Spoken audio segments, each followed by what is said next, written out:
The SwitchForce policy is no shade, so I'm going to throw a little sunshine to open this video.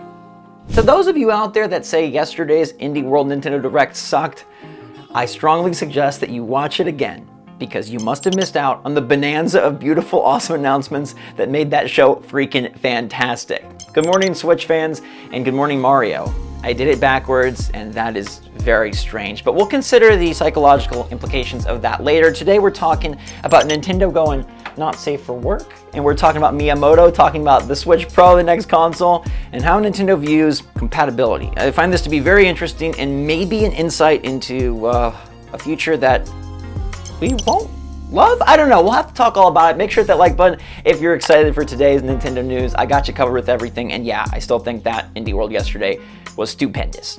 It was so darn awesome. I mean, right now is the everything everywhere all at once of fall gaming.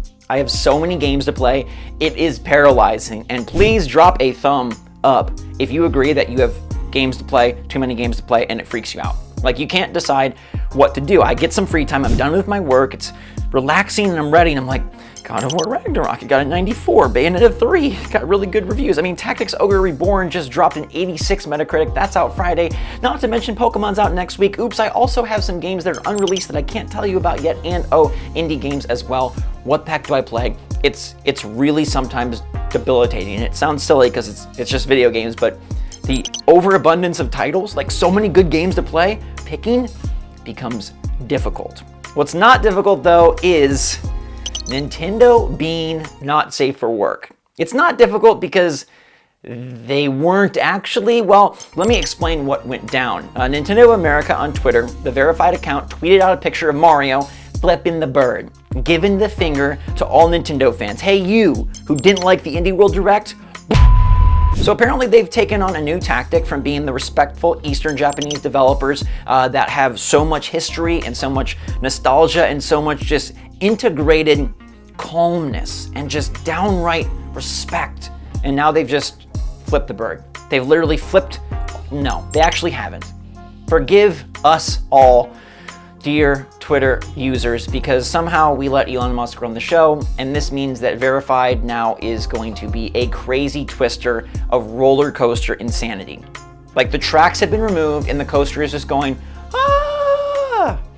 You got people mimicking news anchors, mimicking sports stars, and of course mimicking Nintendo. So this isn't actually Nintendo of America, despite it having the verified checkmark, despite it having the same profile picture, despite it saying Nintendo of America is the title of this Twitter account. It ain't. And you're gonna have to get used to really sifting through. I've seen all sorts of reports that just aren't real, people that are saying things that aren't true, and just all sorts of imitation. And even though they're required to put parody in the bio, it doesn't stop these things from spreading, like the Mario image of him really being nasty. So this is a world where you might see an announcement of Metroid Prime Remastered, and please be careful, double check it. You might see an announcement of Nintendo canceling Switch Online. Please be careful, double check it. Obviously, I will try to keep you abreast of all these developments, and maybe we'll do a fun video where we take all the fake Nintendo announcements and compare them to what's actually going down. But yeah, this is the Twitter world we now have, where it's going to be very hard to tell what's true and what's not, even more than before, because Verified now can be purchased for $8 a month, and that means you'll see things like Super Mario flipping the bird to all of us just very confused Nintendo fans. Now then, I also want to give a little PSA that Pokemon Scarlet and Violet have basically completely leaked, so please be careful. Maybe unfollow some Pokemon accounts. I had to do that because I just don't want the entire Pokedex spoiled and all the gym leaders, their locations, and all the fanfare completely ruined. The game seems like it's going to be incredible, but what may not be incredible is Nintendo's plans for the next console. Now this is interesting because we heavily believe that Nintendo is working on the Switch successor. Whether that's a Switch Pro or a Switch 2, nobody knows. But we do know that Nintendo spent an unprecedented amount of money on research and development for presumably their next console, and we know that lots of reports from Bloomberg and others say that, developers have Switch Pros, and Nintendo's been working on a 4K console, and I've even seen some people say that it really feels like Bayonetta 3 is another one of those games that intended to release on the Switch Pro, and that's why it struggles performance-wise on the Switch, because initially they were targeting something stronger to be out this year, and it just wasn't. But whatever you believe about that, Miyamoto himself has come out in a new Q&A, I believe tied recently to the financial releases, about Nintendo's future systems and the way that they view backwards compatibility. Now, BC, backwards compatibility, is a big thing in the industry, and we've actually made pretty good strides. Not the best strides, but we do have access to a lot of nostalgic games, whether it's via Game Pass or via Nintendo's pseudo virtual console. I mean, there's been a lot of debate about how they've handled it this generation. It's tied into the expansion pack, it's tied into Switch Online, it's not a la carte, it's more of a service. However you feel about that though, backwards compatibility is a big thing, especially when you go from one console to an upgrade, or from one really expensive console to the next. Now, Nintendo has been particularly poor at their games crossing over. Obviously, we can't shove a Wii U disc into the Switch, and we've paid for it. Literally, right? We've rebought Donkey Kong Country Tropical Freeze, Captain Toad, Mario 3D World. Plenty of games that were on the Wii U have been re-released on Switch for full price. So Nintendo already has a shaky history with backwards compatibility in comparison to, say, PlayStation and Xbox, where I can pop my PS4 disc in and it just works on the PS5. Now, everyone assumes a Switch Pro would need to be backwards compatible with the Switch, that the games would need to cross over perfectly, otherwise it would be a big problem. Now, if Nintendo opts to go Switch 2, well, maybe that's a different story. And this is where Miyamoto's comments become really interesting. He says, of course, video games developed for dedicated consoles were created in different development environments for each console. As a result, when the hardware changed, the development environment could not necessarily be reused. And so the video games that had been released on older consoles could not be played on newer consoles without additional modification. Recently, however, the development environment has increasingly become more standardized, and we now have an environment that allows players to enjoy older video games on newer consoles more easily than ever before. Sounds like Miyamoto is team backwards compatible, team crossover, team same library. But wait. King Koopa himself goes on to say, however, Nintendo's strength is in creating new video game experiences. So when we release new hardware in the future, we would like to showcase unique video games that could not be created with pre-existing hardware. Now, this could be a philosophical statement, but if we do look at it and read between the lines, it says what Nintendo has kind of always embodied. They want to push technology forward, and they're very big on doing so. Now, you may think that the Switch is such an awesome innovation, and it seems right to believe that the next one will keep the Switch mechanic. But where I start to be concerned is Nintendo's power gap. This will be Nintendo's biggest power jump, I believe. This will be them stepping into a much more modern era and much more comparable than ever before. And so if they do take that leap, would Nintendo view this leap as something that they do not want to hold back their new games?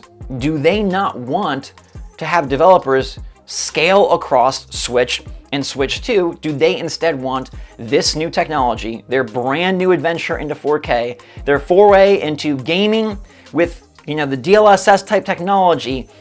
Did they want to just make that shine? And I hope the answer is no. I mean, I do want them to push things forward, and part of me wishes Nintendo would just go the distance. But two things here. One, they won't be as strong as a PS5, so it's not like we're massively different. I mean, it's going to be massively different to us because we're used to the Switch, but it won't be crazy impossible to bridge the gap. But the main thing is the Switch is so successful and the software library is so vast and so awesome that I don't want to lose out on that. I think Nintendo's stranglehold on the games market over the last 6 years is obviously due to the strength of software and the cool nature of the Switch being portable and home play. Don't give that up. You're so entrenched in 114 million players' hands, don't give that up. And so leveraging that base to go forward is a way to really continue the dominance and continue utilizing that base to attract third parties, to attract indies, and to build your success so that your company can continue without restraint. Now, I do hope that there's a way to make these games really scale. I do hope they can push the Switch Pro or the Switch 2 without leaving back the Switch, but at the same time still taking advantage of the technology. And I think we've seen that possible, even though sometimes it's annoying, because we do have games that run on PS5 and PS4, and they still look great. We have games that have to run on Xbox Series X, Series S, and Xbox One, and many of them still look great. Now, we're approaching a time right now where the companies are deciding to leave last gen behind, and they're making games exclusively for the brand new consoles. I could see Nintendo wanting to do the same. I could see them wanting to do some games that are exclusive. And they've tried this before with the new 3DS, where they had a number of games that only worked on the new 3DS. And by my estimation, it was a pretty big failure. It did not last, it did not work out so well. There wasn't more and more games taking advantage of the new 3DS label. It probably didn't fare so well because how many people upgraded and it was confusing and it just really didn't make that much of a difference. But here, if the power gap, the difference between the new Drake console that's always discussed and the old original OG Switch, if it's significant enough, I could see that being alluring. And like I said, there's that part of me, that hardcore gamer that wants to really see how Nintendo could push things. Because imagine PS4.5 quality looking Switch games. That's really enticing after playing Bayonetta 3 right next to God of War Ragnarok. And I'd love to see what Nintendo could do. And if they are held back, we probably won't see as much of an uptick, as much as a smoothing out. Games will run better, they'll perform nice, but we won't really see that leap. So this is a dicey situation to monitor, and I think it really factors into if Nintendo is going to do the Switch Pro, like we think, or if they're going to do a Switch 2. Because I do still believe, you can mark my words on this, Switch Pro will have complete compatibility. Switch 2, they may be a little more risky there. But I think Nintendo is probably having a lot of very calculated decisions right now between closed doors. And Miyamoto, I don't know. Do you think his comments are indicative of what they're going to do? Do you worry that Nintendo is so committed to the future and advancement that maybe they do leave their bread and butter, their beautiful bounty behind? Let me know what you think in the comments down below, and if you want Nintendo to push as hard as they can, finally, like for the first time, go graphics crazy. Or do you think that they should honor the install base and make sure whatever they do next, it brings along the Switch audience and all that software? Mario Kart 8 Deluxe, Splatoon 3, Pokemon Sword and Shield, Pokemon Scarlet and Violet, all of those games. Let me know in the comments down below. Have a great rest of your day. Stay safe, stay healthy, stay happy, stay positive out there. Until next time, love you lots. Thanks again. SwitchForce, out.